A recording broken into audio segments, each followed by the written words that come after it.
Guys আসসালামু আলাইকুম। আশা করি সবাই ভালো আছেন। আমি এই মুহূর্তে অবস্থান করছি আমাদের পীরগঞ্জ রেলওয়ে প্ল্যাটফর্মে। তো আমাদের প্ল্যাটফর্মে কী কী আছে আপনাদের সাথে আজকে শেয়ার করি। আসুন। এই ভিডিওতে আমরা 3 বন্ধু আছি, একজন ক্যামেরাম্যান আর দুজনকে তো দেখতেই পাচ্ছেন। আমরা 3 বন্ধু মিলে আজকে আপনাদের পীরগঞ্জ রেল স্টেশন ঘুরে দেখাবো। আমি যখন ভিডিও করি তখন ভাইয়াটা সার্কাস খেলা দেখাইলো, তো ভাইয়া সার্কাসটা দেখে ভালোই লাগলো। চলুন দেখে আসা যাক আমাদের পীরগঞ্জ রেল স্টেশন দেখতে কতটা সুন্দর।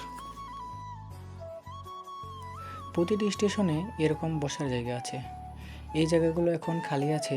যখন ট্রেন আসে তখন এই জায়গাগুলো খালি থাকে না, সব জায়গা পূরণ হয়ে যায়। তো এখন আমি ভিতরের দিকে যাব। ভিতরে আসার পর প্রথমে যে জিনিসটা নজরে আসে সেটা হলো টিকিট কাউন্টার। টিকিট কাউন্টারে 2টা লাইন আছে, একটা পুরুষ আর একটা মহিলা। তারপরেও ভিতরে অনেক বসার জায়গা আছে। তারপর দেখি আমার 2 কলিজার বন্ধু এখানে বসে আছে। তো মূলত এই ছিল আজকের ভিডিও।